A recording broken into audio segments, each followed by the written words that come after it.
उनको एक propagated material के ज़रिए या जो भी एक आप बात कर सकते हैं, उन्होंने उनको अपने साथ मिलाया और Chanakya philosophy, you know that. अब बात ये आती है कि जो हमारे मुल्क में हमारे साथ हो रहा है और हम जो अपने साथ खुद कर रहे हैं, अपने पाँव पे कुल्हाड़ी, बल्कि कुल्हाड़ी के ऊपर पाँव मार रहे हैं जाके। एक इंटरनेशनल चैनल है जिसको लैंडिंग राइट्स पाकिस्तान में दिए गए, मैं कोट कर चुका हूँ अपने प्रोग्राम में, नेट जियो जोग्राफी, उसके ऊपर पाकिस्तान के मुंबई अटैक्स के ऊपर पूरी फिल्म दिखाई गई जो उन्होंने बनाई है, जिसमें अमेरिकन CIA के लोगों के तज्जिए हैं, जिसमें उनकी अपनी डबिंग्स हैं, जिसमें वो तमाम सीन पिक्चराइज किए गए हैं, वो दिखाई गई। फिर उसके बाद एक और सिमिलर डैनियल पर्ल टाइप का, उसमें भी पाकिस्तान मुर्द इल्ज़ाम ठहराया गया हमारी एजेंसीज को, और वो हमारे पाकिस्तान के अंदर दिखाई जा रही है। तो फिर आप अफगानिस्तान की क्या बात करते हैं अली साहब? कौन सी हमारी खारजा पॉलिसी, कौन सी कौमी सलामती पॉलिसी है? नहीं तो फिर हम इतने भोले क्यों हैं? और अगर हम इतने भोले हैं तो फिर हम शिकायत ना करें, तो फिर चुप कर जाए ना, फिर बात तो यही है। मतलब चले, things are not right, things are not right, but things should be taken care of. लेकिन मैं समझता हूँ आसिम के इसमें आपका और मेरा फर्ज भी बहुत ज्यादा बनता है। After all we are the media.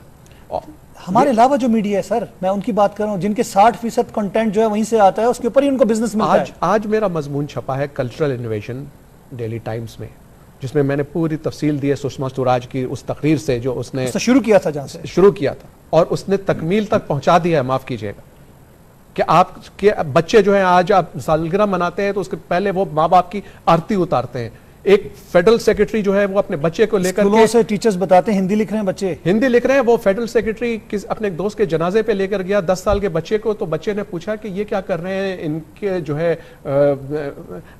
आरती कब उठेगी, इनको इनकी चिता कब जलाई जाएगी।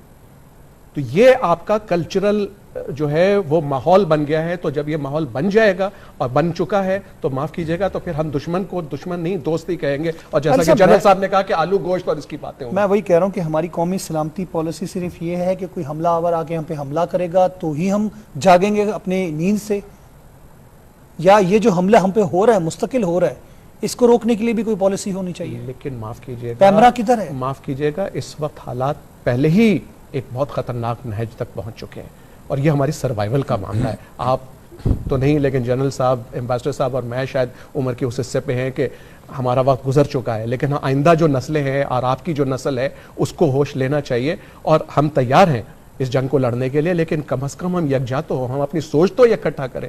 अगर हमारी सोच ही बिखरी हुई है, जैसा आप कह रहे हैं कि कुछ लोग इंडियन के कंटेंट को बुलाना चाहते हैं, कुछ लोग इंडियन ट्रेडिंग करना चाहते हैं, और ये जानते नहीं है कि बगल में छुरी और मुंह में राम राम है, तो फिर माफ कीजिएगा, फिर हम चपेड़ खाने के लायक हैं।